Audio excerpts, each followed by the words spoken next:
Nagy tisztelettel köszöntöm a telefonon a túlsó végén Székely Marcit, akit úgy gondolom, hogy a nyíregyházi zenészek, zenerajongók vagy szeretők jó néhány évvel ezelőtt már megismerhettek. Akkor a vezérvonalat úgy hívták, hogy Ózon Mama, mert hogy ugyebár ennek a zenekarnak a frontemberéről van szó. De mostani telefonhívásom egy kicsit más irányba viszi a beszélgetést, mert hogy egy másik zenekart, először is egy nagy világsikereket is elért zenekart kell említenünk, nevezetesen a Soundgarden-t, illetve egy tribute bandát, és akkor itt van a kérdés, hogy a te neved hogyan kerül itt képbe. Szia, szép napot kívánok! Szia, hello, sziasztok! Hát az én nevem úgy kerül itt képbe, hogy nem titkoltan, én azért eléggé grunge fanatikus vagyok, úgymond. Tehát azt az egész életérzést, ami a 90-es évek elején, illetve 80-as évek végén, 90-es évek elején történt, az nekem nagyon meghatározó volt zeneileg.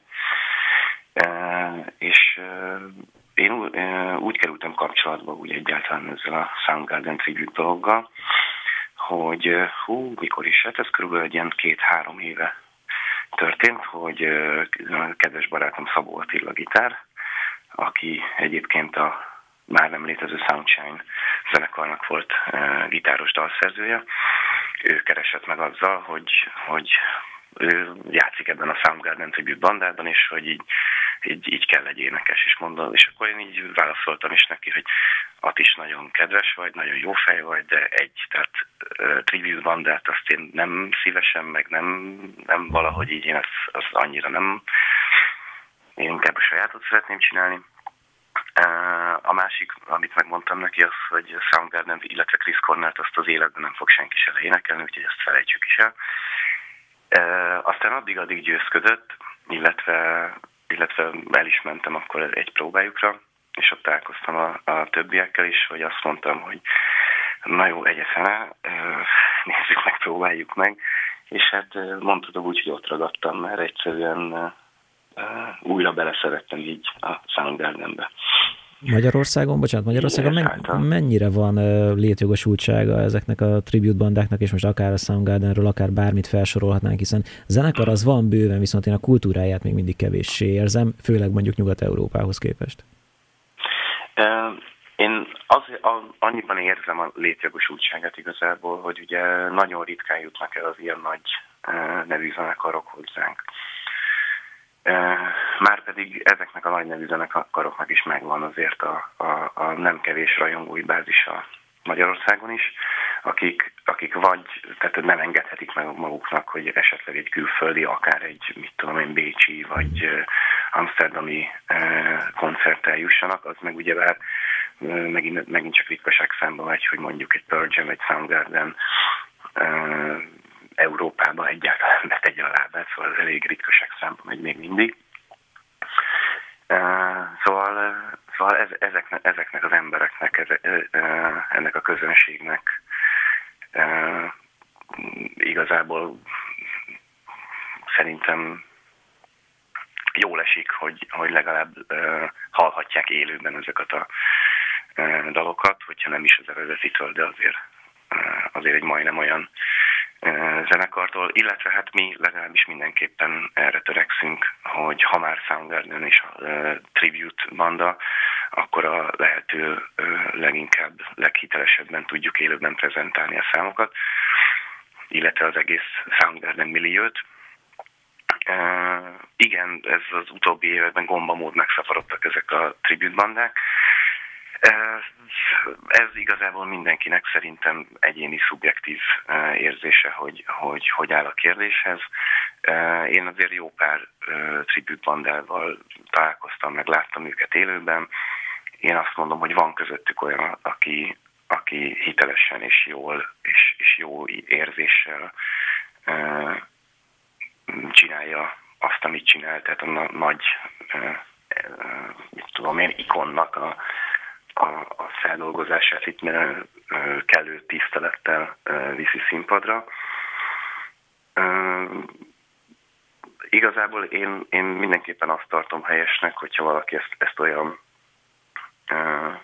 felfogással teszi, hogy ő itt most nem el akarja játszani, hogy én vagyok Axl Rose Magyarország, hanem csak szeretné prezentálni ezeket a dolgokat, mert szereti őket, és szeretné ezt úgy a közönség felé prezentálni, hogy a közönség is együtt tudjon vele örülni ennek az élménynek. És ez nálunk szerintem itt a Soundgarden tribute-ben, tehát ez igazából a visszajelzések alapján sikerül.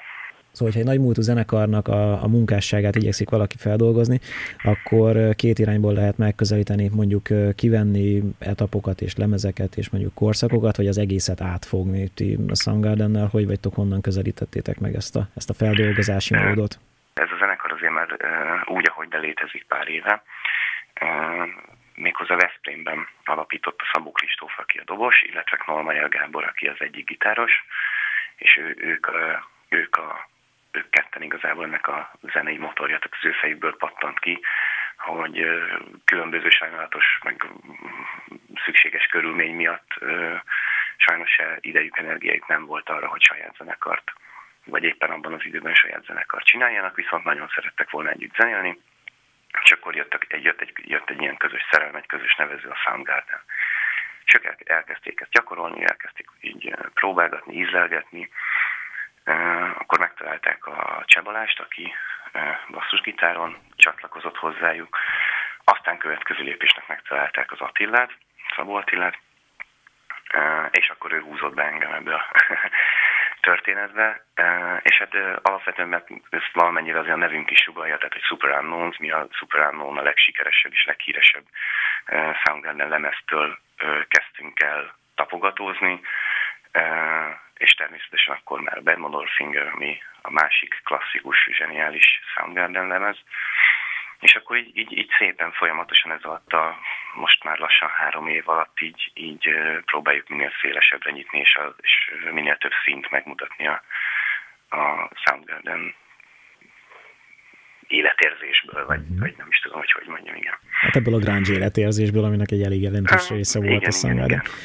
Ezt az életérzést gondolom Budapesten már azért jó néhány helyen sikerült az évek alatt bemutatni. Vidékkel mi a tapasztalás, és félve kérdezem, de merem gyanítani, hogy Nyíregyháza és mondjuk ez a környék, ez még egy szűzterep nektek. Hát miután a zenekar ugye legalábbis indulásként Veszprém illetésségű, tehát ott elég sokszor megfordultunk, és ott nagyon pozitív fogadtatásban volt részünk. És hát Budapesten is ugye már egyre sűrűbben tudunk nagyobb közönség előtt játszani. Ez a nyíregyházi kimutatás, ez igazából még nekünk is egyedül szűzterep, viszont kedves barátaink, a Green Office Pearl Jam Tribute már azért jó hónapok óta kerülgetjük egymást, hogy nagyon szeretnénk közösen játszani, és akkor ők szóltak, hogy akkor most itt volna a lehetőség, hogy akkor csinálunk egy grunge-ös, tehát ők fognak Pearl Jam-et játszani, mi fogunk Soundgarden-t játszani, és igazából ez tényleg azoknak az embereknek szólna, akik szeretik ezt a zenét, vagy egyáltalán úgy unblock az igényes rockzenét, még hogyha nem is feltétlenül Pearl Jam vagy Soundgarden fanatikusok,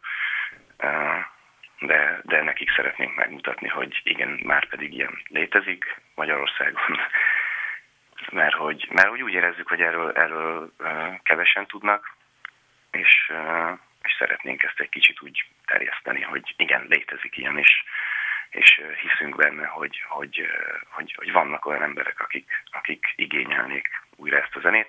Az eddigi tapasztalataink alapján vannak ilyen emberek, nem is kevesen. Hell Music X Café, Nyíregyháza, Dózsa György utca 1.